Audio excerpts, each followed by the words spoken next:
Perhaps NPL Victoria is the centre of the universe after all. Thanks, Warren Moon.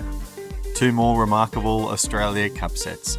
This week it's South Melbourne and Heidelberg United knocking out the Phoenix and the Mariners in the round of 32. Yes, those Mariners. The treble-winning Mariners. My word, what a result that is. Don't forget about FC Melbourne Serbia as well, from the third division of Victorian football into the last 16 of the National Cup. Outstanding. There are plenty of other amazing results in the Cup to talk about. We've got the full bracket all the way to the final to break down. More talks are set to take place over the future of the national second tier, and some big moves in the transfer window as the A-League season draws ever closer on this episode of the Round Ball Australia podcast, supported by Deploy Football.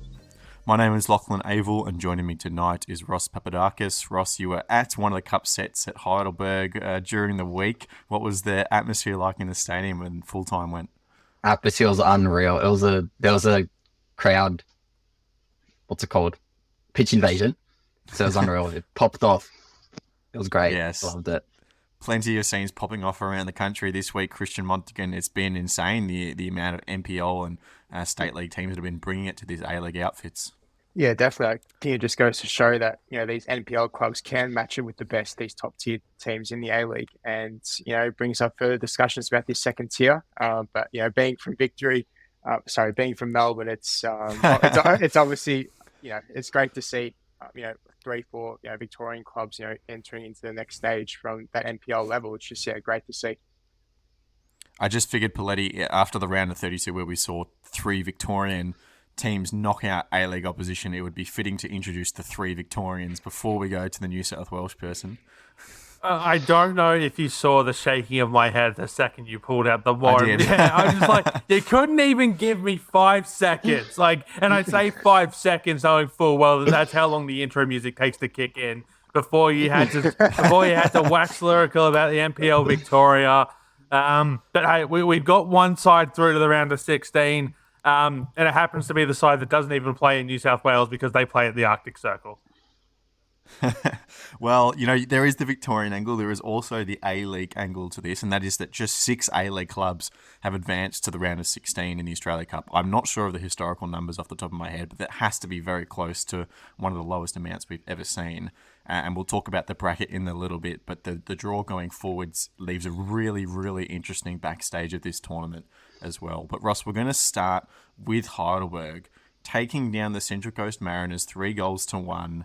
A famous victory, this Mariners side, and yes, we all know that this is pre-season for A-League clubs and there's a few player changes and all that, but it's still the treble-winning Mariners side that Heidelberg have just taken down. Yeah. Heidelberg's manager, John Anastasiadis, has a kind of history of giant killing. He knocked out Wellington in the round of 32 in 2017 with Bentley Greens. So kind of been there, done that already, and he's done it again. But Heidelberg, yeah, unreal game. Central Coast as well didn't even have their second squad. They kind of went all out. So good job to Heidelberg, I guess. So you're saying he's the Unai Emery of the Australia Cup? We'll see what happens next round. So. A cup specialist, absolutely. Christian, how do you rate this performance? Because as Ross said, it wasn't like a particularly weakened Mariners squad either. No, it wasn't, compared to a couple of other A-League teams who, I guess, took their foot off the pedal in some sense in terms of the lineup, a few rotations. This is a fairly strong Mariners lineup. And like you said, Lockie, coming off a treble-winning season, I knew that this game wasn't going to be easy away to Heidelberg because Heidelberg are one of those teams where they're always, dig their teeth. They're always tough to play against. They're going to be very solid. And that's what it was for the majority of this game. The Mariners did have their chances, but once it got to the extra time stage, it actually looked as if Heidelberg had the legs for that extra 30-minute period, whereas the Mariners were sort of tiring out a bit. And it's funny because we were waiting for that to happen last season towards the back end, and it never really eventuated. But obviously now at the start of pre-season, some of these A-League clubs are sort of feeling the pinch in terms of, the early fitness struggles, trying to get back into the groove of things. So no, I thought it was definitely a deserved victory for Heidelberg. They definitely earned the result. And yeah, it's just fantastic again to see that NPL side advance. It's great for the competition. And Poletti, there's one other little reason as well why I'm happy that Heidelberg won this game, is because there's often this debate about where does the Australia Cup fall in terms of like a double or a treble or like filling the trophy cabinet.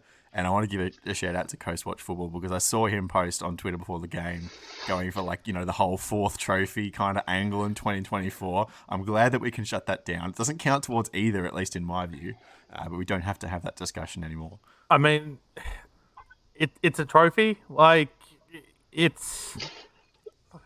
certainly holds some sort of significance, but yeah, in itself, like in and of itself. But like, I mean, you could say it counts as part of the quadruple, I guess. Counting Asian competition as well. But given how do I word this without coming across as cruel?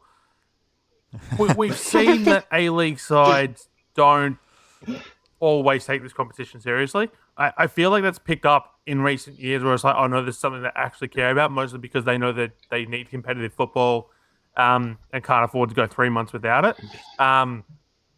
But as I saw this stat on Twitter, I want to say, top of my head, from Glenn Lauder, every time that the Central Coast Mariners have gone out in the round of 32 beyond 90 minutes, they've gone on to win the championship that year. So the Mariners could be on for a three-peat. How often does that happen? I don't know. I'm just. I'll double check what I actually saw. I'm not sure it was Glenn Lauder. Anyway, so yes, the Mariners are out, and look, Poletti, you're right. Sometimes there is some rotation from these A-League teams. Christian, we saw that a fair bit from Wellington as well when they travelled and then lost to South Melbourne as well at Lakeside Stadium on the Tuesday night. They left Alex Rufer, Paulo Retre, and Tim Payne at home. Costa Barbarousis and Marco Rojas didn't appear till after the 60th minute, so it was a very young team. Their average age was like under 21 of the starting 11, so very young team. There was a few barbs thrown at one of their Twitter posts after the game, so talking about their first hit out in pre-season, which it actually was, right? It's their pre-season, it's their first game, but I think it was the way it was worded. South's just too good. Fair enough. It was the way it was worded. I think it rubbed a couple of people the wrong way, which I can see from that perspective. That's fair enough because you want to see A-League clubs taking this competition seriously. Like Poletti said, they have been taking it a bit more serious in the past couple of seasons because of that competitive football aspect. But for a team like the Phoenix, who they don't have any silverware to their name, this is a great opportunity for them. I know they came close last season. They had a terrific campaign under Giancarlo Italiano, but this is a Australia Cup where they've got a real opportunity to, push themselves and make a final, make a name for themselves, win a trophy, gain that bit of confidence, that belief, that they can do it. But in this game here, obviously South Melbourne taking the lead very early, I think the 4th minute, to Harry Sawyer. We saw, what he's capable of in that game against Preston Lions in the earlier rounds of the Australia Cup. He was just a real, physical presence throughout this whole game. And they didn't have a lot of the ball, and that was to be expected, especially being 1-0 up. They protected the lead, dropped numbers back. I thought defended really well in numbers, really solid. And Phoenix just couldn't really break them down. I was actually quite disappointed in their performance because they weren't moving the ball quickly enough, weren't stretching out South Melbourne's defence, the midfield. It was just a bit lackluster at times. But again, it's expected because of the lineup and the amount of changes that were made. Like you mentioned, the players that were rested, players like Rojas coming on in the 60th minute. Those are the types of players who, if they start the game, it could be, a different outcome. But all credit to South Melbourne at home in front of their fans. It's, that was a great experience for them to be a part of, and another historic club in Victoria who progress on to the round of 16. Yeah, and they're in the middle of a crazy week as well, obviously winning the Doherty Cup. This scalp against Wellington, they've got a game against Avondale on the weekend that could clinch them the premiership as well, some massive stakes. But their coach, Esteban Quintas, didn't mix his words as well. They had a little promo that they ran before the game. He was very clear. He's talked about the fact that an NPL team has never won the Australia Cup, Poletti, but that is their goal. It is to win the Cup. They feel like they can do it. I mean, of all the NPL sides, they certainly seem like they're the best place to do it. They've been incredible in NPL Victoria over the last couple of seasons. They've already won the Doherty Cup this year, so there's already one trophy in the cabinet. They're close to clinching the regular season. you would expect that they'd be one of the favourites to take out the grand final. Like, as long as they can balance their schedule, because there's a lot of football coming up for them, and the fact that they won the Doherty Cup on the weekend and then went straight into a midweek Australia Cup fixture kind of says a lot about the congested schedule, particularly towards the back end of this season. You throw a round of 16 match in there, along with potential final series games to work around as well. But just in terms of the pedigree, I think they're certainly the best place side to do it. Just on Sawyer as well. He had back-to-back chances within the space of 2 minutes in that second half. He hit the post on one of them, so he was incredibly threatening throughout. And they had only about 30% possession, but when that ball was in South Melbourne's final third, they really created a lot of opportunities to threaten that Wellington defense. So some early worries from the Phoenix, but I don't think it's going to phase them too much considering the lineup that they put out. The other thing on the Phoenix, just before we move on, I think you do have to take into consideration the load that the Australia Cup puts on them compared to other clubs as well. And Perth Glory will feel this a bit as well. We know like the general travel arrangements, but to be doing this in pre-season, it doesn't just, competitive games are good for pre-season, but it's going to be a day and a half of travel either side of each game. That cuts out into your training time as well. Yeah, so good point. And Chiefy, at least in my opinion, is one of those coaches. It seems like he really values that time on the training park as well. He wants that run of time to be able to prepare his team for the upcoming season. So I agree with you, Christian. I don't think it will knock them too much. I think they'll take it in their stride going into the season. Now, we've talked about the NPL upsets, but Ross, we can't forget about this one as well.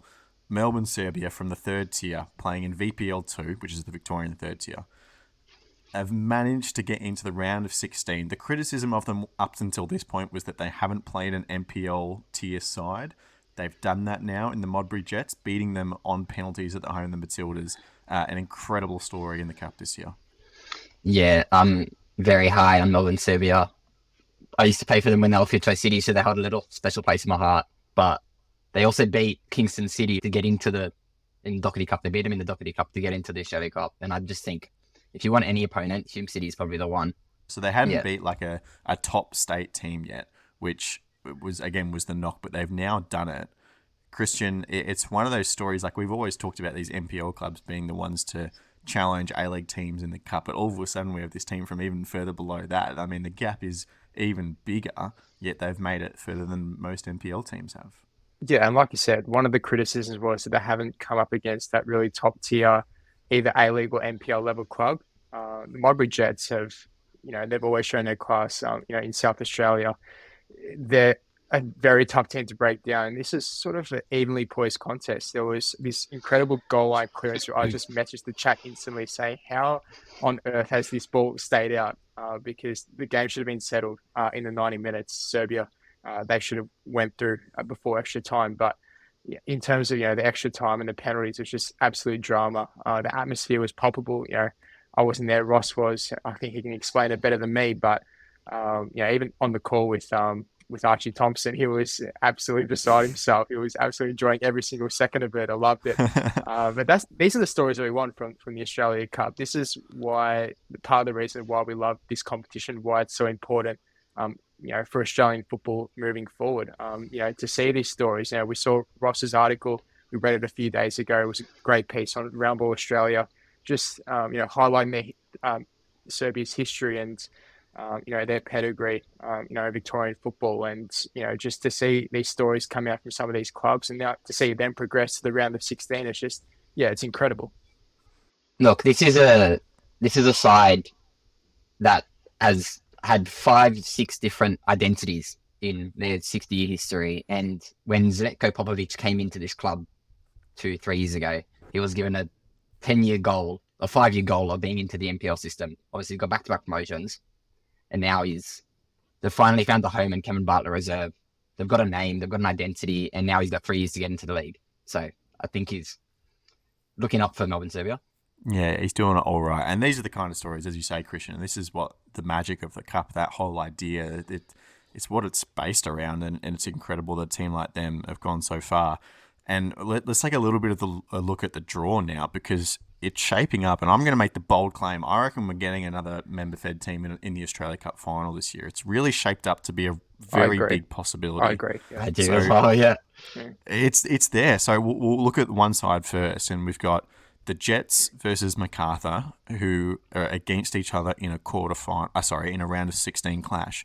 But they're the only A-League team on that side of the draw. So one of them is going to knock the other out, and then it's going to be one against three other member-fed teams. So we have Oakley, who have drawn Heidelberg, and then Hume against Melbourne, Serbia. And then who does South have? They're playing host to Olympic FC. That's right. Yeah. So, you've got some very informed member-fed teams. I just don't think whoever wins that A-League clash out of the Jets and MacArthur, Poletti, I don't see them... Well, obviously they could do it, but I think it's more likely that they don't get past two consecutive NPL teams. I think it's more likely that they lose one of those games. Whereas, on the contrary, I think that the two A-League sides, whichever one of them wins, I think will go on to the final. I think that as they get further and further into their preseason, they get some more competitive match minutes under their belt. And, all these intra-squad friendlies, all these, the players are building towards this. I think when you look at the disappointing season that MacArthur had last year, by their standards, they would have backed themselves to go on a lot better than a first week exit to Sydney. And I think you can say the same for the Jets as well. Wasn't the best of seasons. The fact that they had to go through the playoff to get to this point, it would have expected to do a lot better. I just think it'll act as motivation, especially on the MacArthur side of things. I think that they will want to show they can go further in continental competition as well, and winning the Australia Cup's the way to do it. I think, and the other side to this as well is, I know I said before, I think South Melbourne are probably the best placed of the member-fed sides to do it. But we're coming into NPL finals. There's such a compacted schedule that you have to wonder, does exhaustion just begin to catch up? Does the rotating of squads begin to leave sides disjointed? And ultimately, what is a bigger priority? Is it a shot at winning the Australia Cup against, you're looking at the other side of the draw, there's still 4 A-League men's sides left? Or is it, looking at your league, knowing that you have a shot to win the NPL Victoria, you have a shot to win NPL Queensland, or, you have a shot to not guarantee yourself a trophy, but you give yourself a better chance at winning a trophy. Like, I think they prioritise Australia Cup. What becomes a priority? Like, I think for South Melbourne, they might prioritise a cup run, but for some of the other sides, I think they would prioritise NPL Victoria just because it gives them a better shot at a trophy. I'm with Christian. I think I think South could prioritise the Australia Cup, especially if they have that belief that they could go all the way. I think, and Poletti, I'm kind of agreeing with you too, that they're probably the best placed team to make a deep run, which is going to be very interesting to follow. How are those splinters? Oh, sitting on the fence. Well, you said they were the best placed team, and then said they wouldn't want to do it. So you're on there with me. The other side of the draw is interesting as well. It is, absolutely. We got, as Poletti said, we got 4 A-League teams over there. A team that isn't there is the Central Coast Mariners. They, of course, got knocked out to Heidelberg. Did you see that they've launched 2 kits for they launched the home and away for the Australia Cup? It was a bit premature, wasn't it? Yeah, it was. They've certainly they've done a little bit differently than they have in recent years, where they've only had the 1 kit, but they decided to go for a home and away kit this year, which I thought was incredibly odd, and now they don't even get to use one of them. No, so a bit premature. What they should have done, Poletti, is release just the 1 kit, and if they made it to the round of 16, head to Deploy Football, who offer kits at a 15-day turnaround. And I can tell you from this Friday, it is exactly 15 days till the start of the round of 16. So it would have worked perfectly, but they missed their opportunity. But of course, Deploy Football offer lovely sublimated kits and FIFA quality pro footballs as well. So they could have got the kit, but they lost. And of course, they're out of the cup, Poletti. Yeah, they are out of the cup. So they might also need to head to Deploy Football to pick up some of their training gear. They're going to have plenty of time now in the next 60, 70 odd days to, work things out on the training paddock. They can restock their equipment. Absolutely. Deploy Football, proudly Australian owned and operated since 2012, have partners all over the country and offer the best value for money on footballs, teamwear, and equipment. Thank you, Deploy Football, for sponsoring this episode of the podcast. All right, well, the other side of the draw is interesting as well in a different way. We've got all member-fed teams up against A-League opposition. One of those teams is Melbourne Victory, Christian, who had, you'd say, a relatively convincing win over the Lambton Jaffers. An incredible goal as the 17-year-old Alex Lee on senior debut. The story apparently is Patrick Kisnorbo was impressed by him playing in the under-23, so he's brought him up straight into the deep end ahead of Daniel Arzani, really, Christian, for his debut. What a goal. Little dink over old Kennedy. Yeah, the experienced Ben Kennedy getting dinked over the top. It was, classy finish.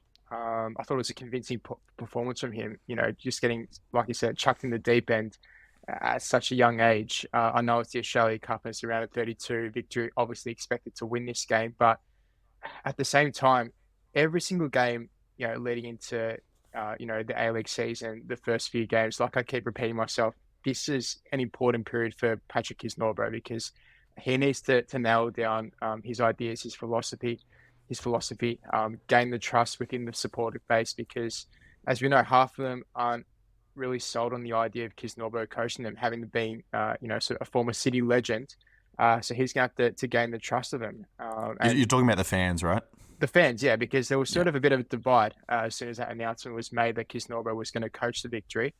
I wasn't in that camp. I was actually pretty excited that Kisnorbo was jumping on board because of his experience, down under in the competition. I think he'll serve as, a great manager for Victory. But in terms of this game, I mean, you saw Fornaroli getting the nod, getting his name on the score sheet, albeit a miss from the penalty spot, had to score from the rebound. And I think he'll stay. I'm not too sure about you, Lockie and Ross, but, I think if he's going to start this game, I think it points to perhaps maybe him staying an extra year or two, because there have been sort of talks that, is he going to sign that new contract? Is he not? Because you'd think Kisnorbo will look a bit to the future, especially in these types of games. Putting a 17-year-old in Alex Lee already, perhaps if Kisnorbo knew that Fornaroli wasn't going to be part of his plans, and I guess he'd keep him on the bench and not hardly play him at all. But having started the game, scoring a goal, I think he is part of the victory plans, which I think is a good thing. His experience leading the front, that centre forward position, I think will be crucial for Victory. And then, he had Valupale as well, scoring that double. Very important for him to sort of get his name out there, impress Kisnorbo, because I think he's another one who can not, I guess, fight for Arzani's place because they can obviously play in different positions, but Valupale is one of those players where he can turn on for a couple of games and then he can go missing in another couple of games. So it's just about consistency for him, nailing that down because he's got the talent, but can Kisnorbo get the best out of him? Yeah, the Fornaroli is an interesting point. I mean, you use that as a segue to get into our transfer chat because Melbourne Victory have confirmed the Greek player Nikos Fergos as their new striker on a 2-year deal. We believe it's on marquee wages, but that's unconfirmed at this point. And to be honest, the vibe that I get from this transfer is that they are preparing for life without Bruno. It's going to come around sooner or later. They've brought in Jing Reek as well, who you'd think would be a bench option, a squad player, which makes sense. Yep. But I don't see them with the quality wingers that they have ever going to a two-striker formation. They have Zinedine Mashash, who will play as a 10 and will play in a front two in a pressing scenario. But on the ball, it's usually just the one guy up top, and I really don't see that changing. So if you're going to spend that money on a Visa striker, I don't, Ross, see Bruno Fornaroli long for Melbourne Victory. That's my opinion. I think I have to agree, just based if this is a 2-year deal and then Fornaroli's, we don't really know what's going on there. If he's got a 1 year left on his contract, such a situation, it's kind of a little bit of a transition period. Look, Vergas is a interesting signing, but he's not the greatest convincing striker in the whole world, but we'll see what Kisnorbo can do with him. You paid a little bit of attention to Greek football. Have you heard of his name before this deal? I support Olympiacos, which is the club he came through. But he's got loaned out to Real Madrid B team. He's played alongside likes of Fede Valverde, Martin Odegaard, Hakimi, all of those big names, and he's played in the Champions League against Man United. Like, it's really, what more could you want, really? But I think What more can you want? Kisnorbo will want those two options because, like you said, Lockie, he's a bit of an unknown. So Kisnorbo is getting someone who he needs someone who he can trust. And you've already got Fornaroli, who's a proven goal scorer in the A-League, despite his age. Could there be a scenario where there's a bit of rotation between the two? Or will there be a situation where Fornaroli won't be happy starting the bench, for a few games? Will he sort of be stubborn and say to Kisnorbo, look, I deserve to be starting every game? Is that going to cause a bit of a rift in the dressing room? But if they can I think a rotation sort of policy wouldn't be the worst thing in the world for Victory. Just albeit depending how they perform, especially those first few games of the season, just to see where Verkos is, what he's capable of producing. So 2 interesting things from that, I think, Pali. Number one, with the rotation, we saw Bruno go away to the Asian Cup after scoring bucket loads of goals in the A-League, had a time where he wasn't playing regular games of football and really did struggle to recapture some of that form when he came back. And the second thing that I think is interesting is that this whole deal, the rumour was that Victory were actually chasing Vergos last season. So potentially Patrick Isnorba hasn't actually had a lot to do with this deal. So there could be a point of view that says he's actually just having to make do with what is being provided here rather than searching out for someone. Yeah, look, bringing in someone like Vergos, I just find it hard to believe that you've gone through the effort of moving on from Tony Popovic, courting Patrick Kisnorbo to bring him into the job, and then Kisnorbo has absolutely no say on this signing that has come in because Victory were chasing him last year. Like, I just find it very hard to believe that you're going out of your way to recruit a new coach, and then hamstring him with a player that he doesn't want. Like, I'm not saying no say, but like they were obviously down the road with Vergos. No, and I understand that, but like I said, I just don't think you're going to go out of your way to recruit a new coach and then sort of go, yeah, look, we know that you may not like him, but we at a board level have wanted this player for a while, so make it work, even if you're not completely sold on him. I don't know, I just find that very hard to believe. And then this rotation idea, I don't know, it's been a while since we've seen Patrick Kisnorbo in the A-League, but memory serves me correctly in Melbourne City, he wasn't really one for rotating his lineups. Sort of run the same players out there into the ground, which is, it's not unique to him, certainly. It's something that we've seen a lot of different managers do throughout their history in the A-League. They're generally averse to going to the bench for whatever reason. So I can't imagine he's going to shift these players in and out of the lineup. Or if he does, it might very much be a situation where we see, okay, either one of them starts, they get 60 minutes, the other one comes in off the bench. And that's like a set substitution every week around the 60th minute mark that, you can almost set your clock to it. It's like the clock hits 60. Oh, yep, Vergos, you're off. On comes Bruno, or vice versa. That's the only way I really see that working out from a rotational standpoint.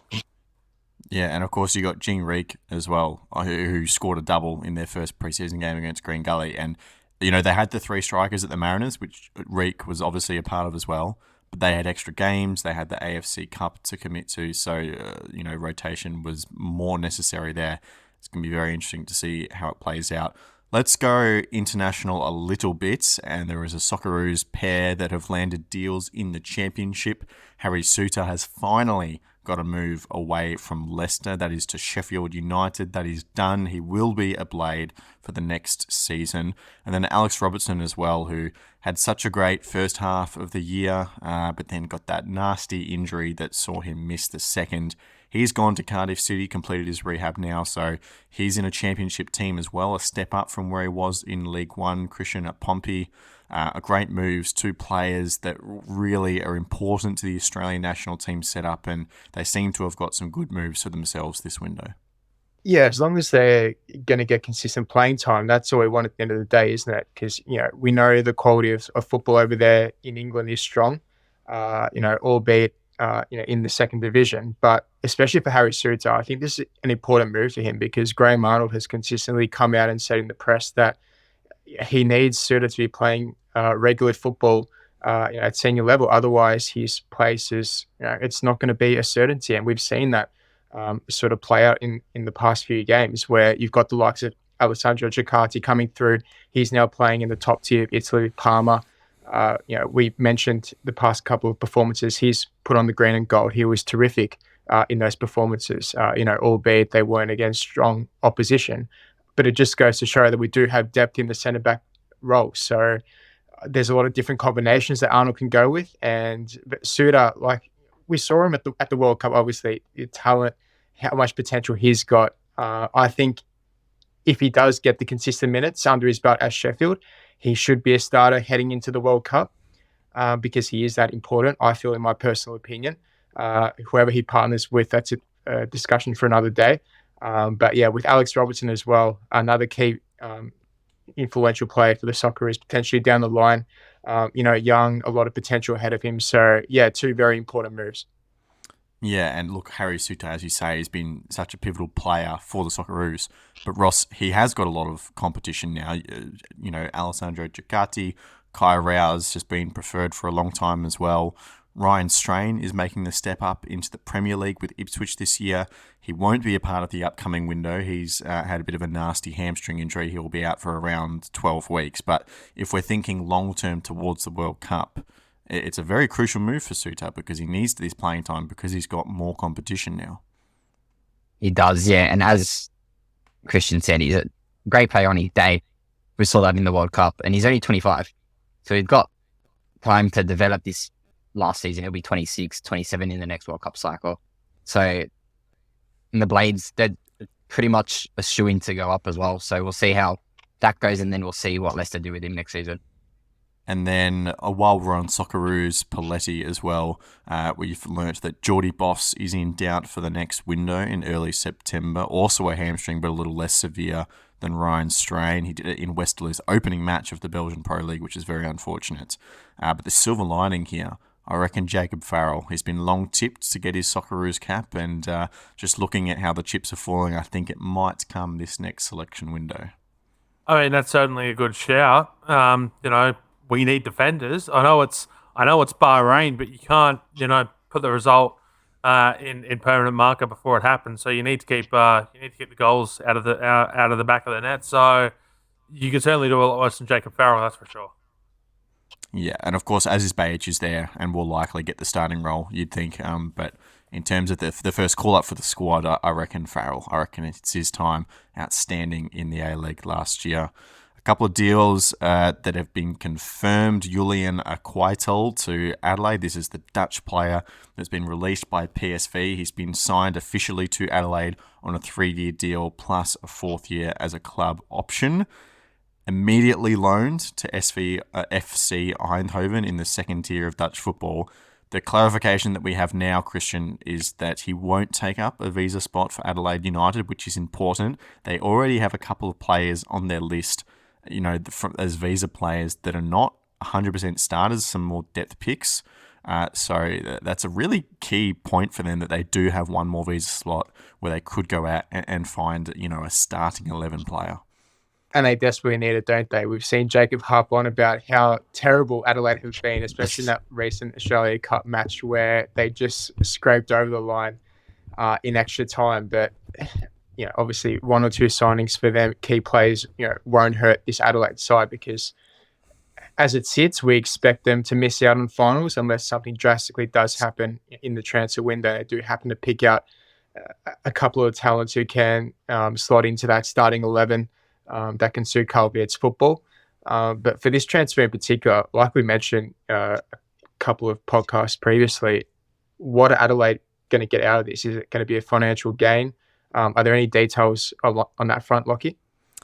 I mean, no. So no one knows who's paying his salary, first of all. The thing we do know is that he's going to be an Adelaide United contracted player afterwards, which It still doesn't all piece together in my head. I don't understand what every party is getting out of this. Obviously, Adelaide United are getting a young player who obviously has some quality about him. But I don't see what they're giving up. I don't see what PSV are gaining here. That's my problem with it. Yeah, once we get all the details sorted and we understand what's actually been happening behind the scenes, and once that all comes to fruition, then I think we'll gain a better understanding of why Adelaide have actually made this transfer. Because is it because they're trying to keep the relations going in Holland, with Eindhoven, or is it something else? Like I said, is it financial? Gain those connections. We just don't know. So once all that information comes out, I think we'll have definitely a better idea. Maybe we're just so used to all these partnerships not really coming to fruition that we're just bamboozled by the fact that one of them actually is proving fruitful for an A-League club. No, I think what it is that we're just so used to all this sort of complex thing happening in Australian football that like no one does anything, and it's like, okay, like we're looking for something that's not there just because there's always something there that's going on. And maybe this is just we like this, and maybe from an analytic perspective, all this is that, yes, we like this player. We don't quite have a use for him yet, but we think we can get a benefit from this 1 year, 2 year down the line. So we'll leave him in an environment that he feels comfortable in the Netherlands, and then bring him over next year, or hope that he impresses so much in this year one that he never actually steps foot in Australian soil, and we get a transfer fee for him with 3 years left to go on his deal. Yeah, of course, and we have seen it go the other way around as well. A-League players getting bought, but then loaned back to the same club for it. Well, obviously it's a different club in this case, but an A-League club to develop. So maybe it's just something that we're going to see more of, but we haven't seen yet, so we're a little confused by it. I do want to give a shout out to Jacob as well. He was conveniently unavailable tonight after all of the SA teams got knocked out of the Australia Cup. But he wrote a brilliant piece on the website rambleaustralia.com.au looking at some scouting and some analytical data as some defenders that Adelaide could look at to pick up. So if you're into that kind of stuff, the statistical analysis and the scouting, go to the website and check it out. It's very good. One defender he did not have on his list, however, is Nathaniel Atkinson. Now, he's rumoured to be on the outer at Hearts in Scotland, where he's currently contracted. And the rumour is that potentially Melbourne Victory are interested in him. Now, this is the Daily Record in the UK suggesting that Victory link. It does seem a little confusing to me, Christian, because they not only have Jason Geria and Josh Rawlins in that left-back position, in the right-back position, but they've signed them this window. Jason Geria was a re-signing and they brought Josh Rawlins in.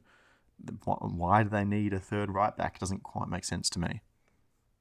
I think this has Kisnorbo fingerprints, all over it, because if that wasn't the case, and this would make no sense, Atkinson has obviously worked under Kisnorbo at his time at Melbourne City. And honestly, I wouldn't be overly surprised if Kisnorbo isn't the biggest fan of Jason Geria and he might have his minutes limited. I know that might sound like a controversial call for some. He has had his good moments, Geria, with the club, but I think Kisnorbo, if he does bring in Atkinson, I don't see him bringing him in and starting him on the bench. I just don't see the logic in that. So I think he does start.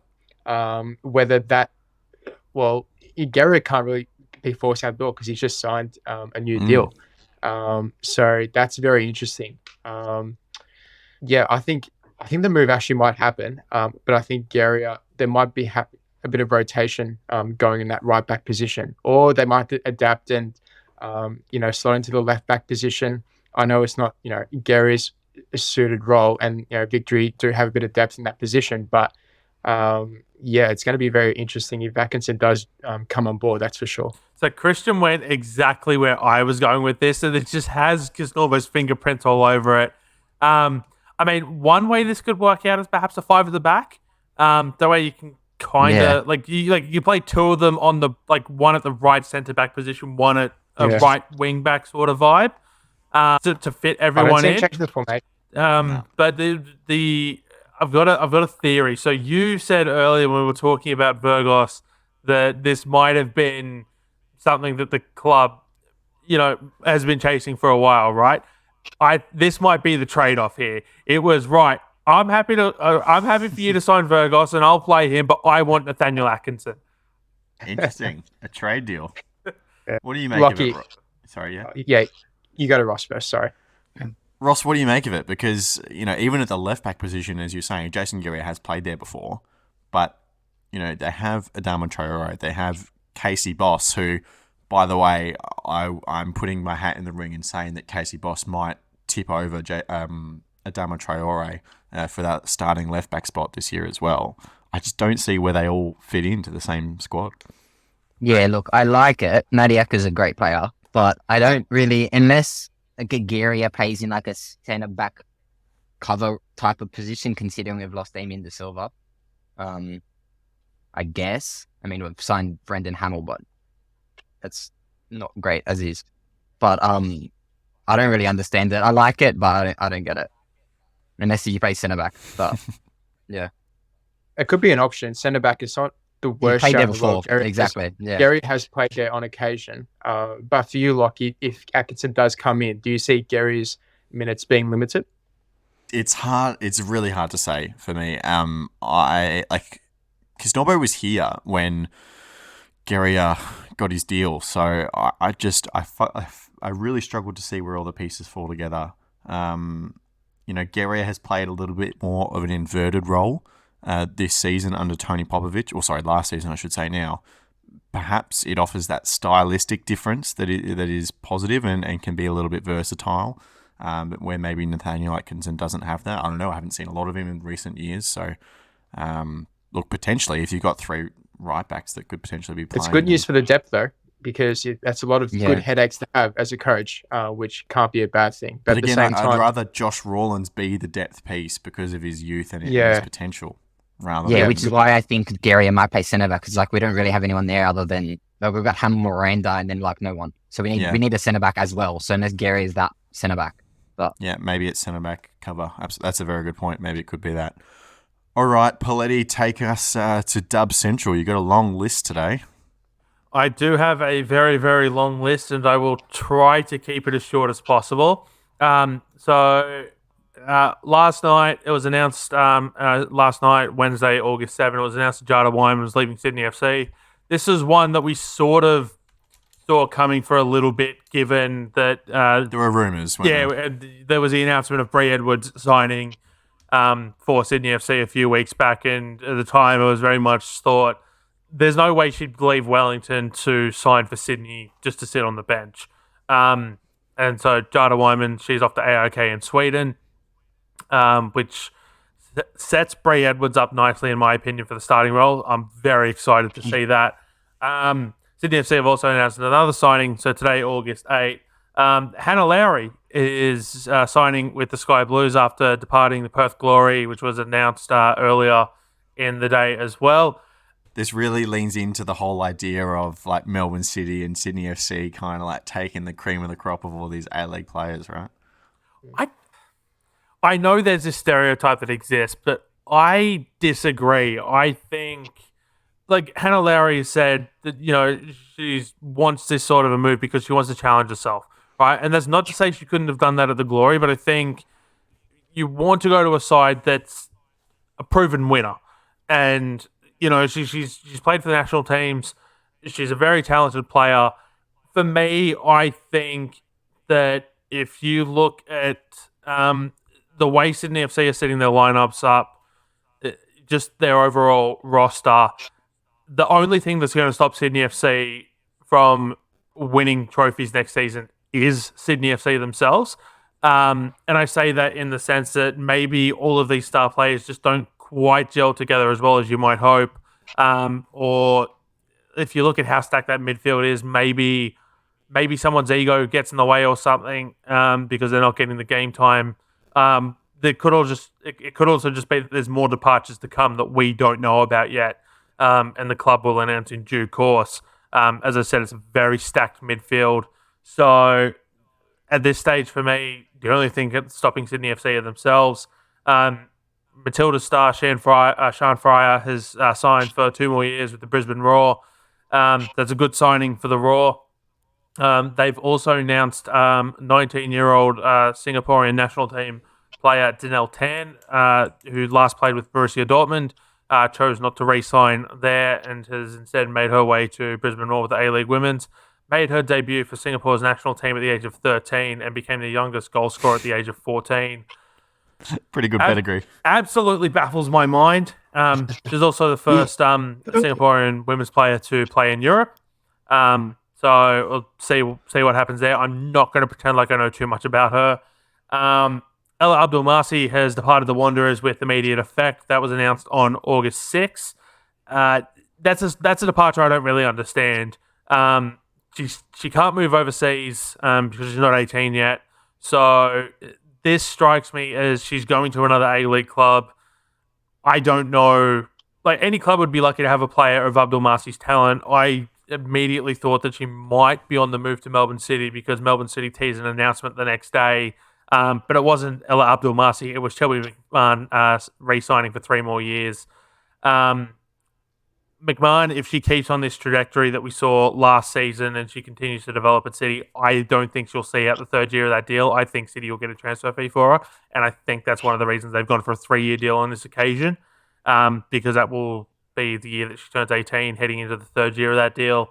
And then if we go to Perth Glory, they have made a signing, Gabby Holler from Borondara in NPL Victoria Women's. 18 goals in 19 games. She's the league's top goal scorer this year. And while we know Hannah Lowry isn't a striker, Millie Farrow certainly was. So I think that's a good replacement for Millie Farrow. She can get her scoring boots going in Holler. And then the last one is Remy Simpson. Won't be returning to the A-League Women's after her departure from Leicester. She's off to Christian Stads in Sweden. Was also home to Claire Polkinghorne and Amy Sayer. So I like this move for Simpson. I think that it's going to be a good chance for her to get her feet back under her after being in and out of the lineup at Leicester. She's been to Sweden before. She knows what to expect of the league. Oh, that was a lot. And breathe. and well done. I think the worst part of that is that was really all limited to Perth, Sydney, City, and Wanderers. So that's and Brisbane. So that's 5 of the 12. Brisbane, yeah. That's 5 of the 12 sides in the competition. We haven't heard a lot in quite some time out of a lot of the teams. No. Which is, I know preseason doesn't start for another month and a bit.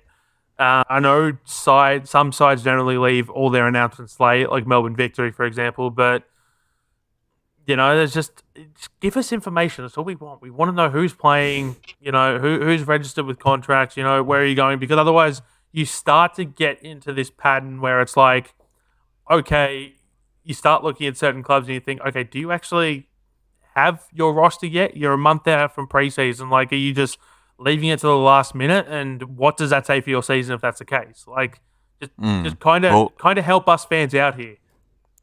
Christian, will let Poletti have a little bit of a breather. I think Sian Fryer in there is a surprising one for me because, like, watching the Raw last season, you have Tamika Yallop, whose class we were well aware of, but Sian Fryer was the real breakout star. And I think to get her penned down for 2 more years is really good business for the Raw. I think that wasn't always so certain given how much she's popped up, and she's debuted for the Matildas as well. No, definitely. And you think, having debuted for the Matildas, that there would have been interest from overseas and Brisbane perhaps thinking to themselves, okay, we've lost this player. Perhaps we can get maybe some sort of transfer fee for her. But at the end of the day, for Brisbane, it's a good deal to sign her on for those extra couple of years. Sort of depends, this season upcoming, if she does have another blinder and if she's an integral part to this Brisbane Roar side, I do definitely see her going abroad and testing herself there.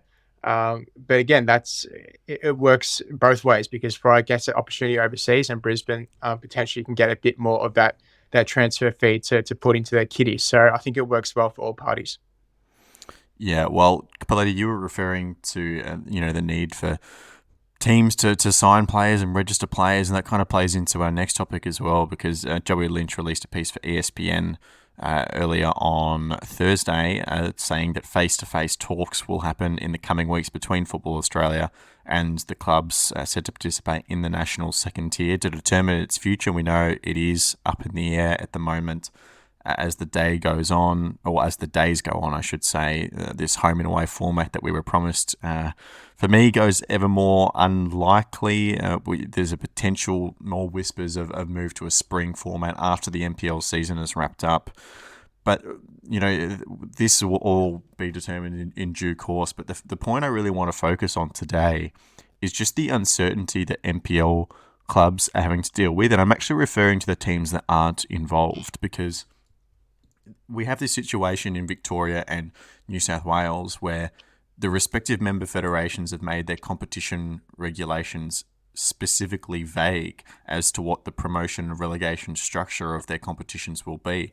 In Victoria, you have a scenario where two teams in the top grade, but also Preston Lions in the second grade, are potentially going to this NST, and if that is a full home and away season, they will leave that ladder. So teams both in the promotion relegation spots and even the promotion spot of the third tier going up and knowing how many teams need to be in the second tier, they're all affected, and they don't actually know 100% what the rules for promotion and relegation are. And we're now 2 games away from the end of the season. So it's very likely that they won't find out until the season is over. So they're going to go into the final day, some of them not knowing what they have to do to survive, not knowing what they have to do to be promoted. And that's bad. It's I can't really say it in a more complex way than that. It is bad.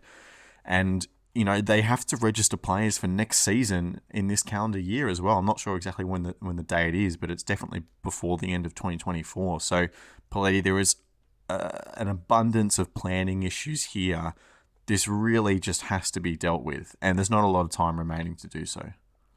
No, there's not, and it was a very loaded question. So I'll try to answer it as best I can. So looking at the promotion relegation first, I think all these sides can do, particularly in Victoria, is win and hope for the best. Like I think that's best case scenario. Don't try to play for a draw. It's just win. Look, I like the idea of the national second tier. I really do. I think it's a step in the right direction, and the long-standing joke has always been whatever the current year plus 2 is when we get in the NST, and yet we thought those jokes had finally been put to bed, and yet it seems like whatever the current year is plus 2 is just the vibe for the NST going forward. Like, we had the launch late last year, and yet we're 10 months on from that, I think. Yeah, something like that. And we're still no clearer as to what's actually happening with the NST. We know that there's at least 2 more sides that are supposed to be coming in per Football Australia's release at the time, up to 4. There won't be an odd number of teams. Are we any closer to finding out who those are? Well, the word was that this expansion process has found 1, but no more than 1, which obviously makes it an issue. And then you go to the player side of things. I know certain players in the competition, or in competitions, and certain coaches were brought in specifically with an eye towards the national second tier in 2025 in terms of the recruitment process. Sydney United did a mass turnover of their roster, and they brought in Zelko Kalic with essentially one eye towards the national second tier in 2025. I've heard rumblings and rumours that was a big selling point for Harry Sawyer to come back, was an eye towards the NST in 2025. I don't think anyone's ever confirmed that on the record. But these sides have built towards 2025, and now no idea what's going to happen. This idea of a spring season is what? That's when we're sticking the Champions League model in? I remember the last time that happened was the NPL National Finals Series. Why did that go away? It wasn't just COVID. It was because no one watched it, because no one cared. This is just very much... It's becoming increasingly frustrating that we're edging closer and closer towards this date, and no one knows what's happening. No one is any the wiser. And the longer this goes on, the more that it looks like this is going to fail. And at least in the short term, is going to fail. And Australian football cannot afford something else to fail. Ross, 2 questions for you. Part 1. This idea of the spring season, the Champions League format, the finals format, whatever you want to call it. Do you think that the 8 clubs would be accepting of that format as long as there is a promise and a plan to grow towards a home and away league? And then part 2 of that question is, as Poletti said, given how much this has already been pushed back and pushed back and pushed back, would the clubs even believe that promise from FA if it was handed to them? It's tricky because I think they would accept it, but promises are promises and they don't always pull off. So that's a bit unlucky. I feel especially bad for Preston Lions, who's currently fighting promotion and may not actually go up into the NPL 1, which they've obviously bought all these players in for that. But look, they've had reassurances upon time and time again, and just keep getting pushed back, which is, look, it's Football Australia for you. Christian, the stakes are quite large, right? Because there's been such a drive behind this competition for 5+ years, near on a decade probably, from some parties. If it does go down, just the time it would take and the launch to get it back to where we are would be a long time. It'd be a long road back for sure, because not only that, but you break the trust within these clubs. For example, if this is to get back off the ground in 5 years' time and discussions do happen again to say, do we want a second tier? Are these clubs like South Melbourne, Sydney United, all these clubs, around Australia, they're going to be willing to sit on the table and say, discuss and, willingly be open to all possibilities? Because at the moment they've been, promised, and nothing has eventuated. And that would be extremely frustrating, for all parties. And I do think it is damaging, for Australian football, because I'm on the same path as Poletti. I do think it is the correct stepping stone, for the A-League to move forward, to have that second tier, to have that extra pathway for young players to develop and, stem forward into, inject some youth into the A-League.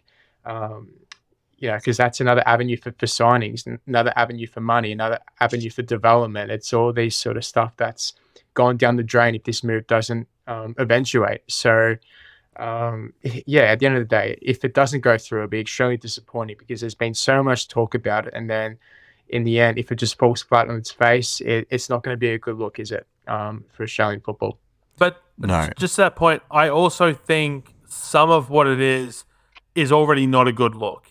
And I don't necessarily mean that. And we've talked about how important the NST is to Australian football, and we've talked about everything of that. But I want to bring up another point, and I put this in the group chat earlier today, is I think some of the clubs are looking at this as sort of like this is going to be the savior for them.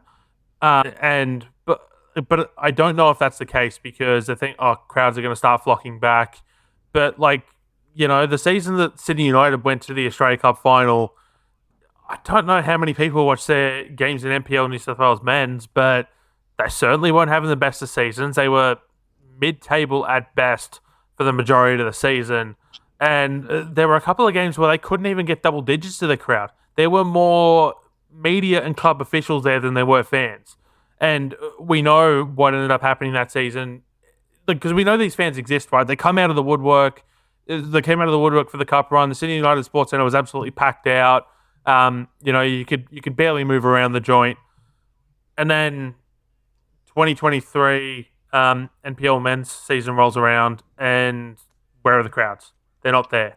These people, they come out of the woodwork for the big events, but they're not there week in, week out. And what is, instead of it being Sydney United versus Hills United at the Sydney United Sports Centre at 3 p.m. on a Saturday or on a Sunday afternoon, drawing next to no one gonna change, because at 3 p.m. on a Sunday afternoon, it's now Sydney United versus South Melbourne. Are these people really going to turn out week in, week out if Sydney United are sitting 6th of 10 or 12 teams, or 8th of 12 teams, and having a bang average season? I don't think so. But And this is not me. Sorry, I just want to say this is not me trying to pick on Sydney United. So please don't at me. This is just it was just the best example I had at the top of my head of a side that I know has drawn spectacularly low crowds in recent seasons. I was just going to say at the same time, you've got to start from somewhere, right? The supporters might not come in straight away, but you need to start building this league to a point where, once these clubs like Sydney United and South Melbourne gain that promotion into the first tier, you're going to start getting more consistent crowd. You're going to start building that membership, those membership figures. And yeah, like I said, it's got to start from somewhere. But the planning that we've seen occur in recent seasons, that has been a stain, an indictment on Australian football and everyone, at the top of the game, because it's just not working at the top. No one's on the same page. We don't have a clear picture yet as to what is actually going on. So, but yeah, like I said, just you've got to start somewhere. Otherwise, where are you supposed to build from? So I think it is important just to emphasise that this isn't Football Australia, delaying the NST because they feel like it. There are reasons behind this, and it is the people that know the numbers that are making the decisions, and we're the ones sitting here talking about it in the dark because we haven't been told, which is another issue altogether. But we also don't have the numbers in front of us. And, Football Australia throughout this whole process have been consistent with the message that this has to be a sustainable second tier. And, the impression that we're getting now is that a home and away season launched in 2025 would not be sustainable. So what is the point in launching it if it's just going to fall on its feet in a couple of years? So there is fiscal responsibility here, which is basically what FA are trying to do. They have handpicked their clubs that they can make pretty damn sure that are going to be able to handle the load of what a national second tier may look like, and they've done that through bank guarantees and licensing fees and all that. We've covered that in the past. So if only one other team to get us to 9 is able to front up that kind of money, it's not like Football Australia just taking it. It is to ensure the sustainability of the competition. So there's both sides of it. We all want, I think, most people, rationally think that a national second tier should happen, and it would be a very good thing for Australian football. But again, Ross, if it's just going to fall on itself in 12 or 24 months, then what are we doing? I think the games like a Sydney United versus South Melbourne, or like a Sydney United versus like a Preston Lions, is the games that will make the league what it is, if that makes sense. Like it's the old NST greats versing each other, and like South Melbourne's got nine or 8 NSL titles. Like they're just one of the best, and then you get all the traditionalist fans coming out of the woodworks, as Poletti said. I hope it happens just for the sake of people that love the game in the country. So, all right, I think enough said. Who knows on anymore? That one. Yeah, I think enough said on that one for today. We'll hear more news in the coming weeks, hopefully. Finishing off with a little bit of fun news. Australian referee Jared Gillett will take charge of this weekend's Manchester derby in the FA Community Shield at Wembley. The funny story here, Poletti, is that Gillett was originally appointed as the 4th official for this match before what Henry Winter is describing as a minor injury to the appointed referee means Gillett got the promotion into the centre of the park. And all of a sudden, he's in the middle of one of the biggest derbies in world football. He's going to have the whole attention of the footballing world on him, the Aussie. Well, he won't have the entire attention of the footballing world on him because I won't be watching. I will be asleep. Same sleep. But this is Australian sporting heritage. He's pulled a Stephen Bradbury and has just waltzed right in because everyone else is falling down around him. Look, it's a huge honour. You can say whatever you want about the Community Shield and its place in football in an already crowded schedule. And I look, as much as I don't care for European men's football, it's a discussion that I know is had every year of what place does a game like this have in an already crowded footballing calendar. But, it's still a big game while it's taking place. And so for an Australian to be front and centre is honestly something that I'm sure he'll take as an honour and a privilege. All right, congratulations, Jared. But that will do for this episode of the Round Ball Australia podcast. Ross Papadakis, thank you, mate, and welcome back. Thanks for having me, guys. It's good to be back. Christian Montegan, thank you. It was a late call up tonight, but good that we could squeeze it in. No, always good to chat. And Poletti as well. Enjoy Team Sleep for the Community Shield this weekend. Forza NPL New South Wales. All right, thank you again to Deploy Football for supporting our coverage of Australian football. We do appreciate them very much. Thank you to everybody at home for listening to today's episode. We will be back on Tuesday, but until then, thanks again for listening. Goodbye.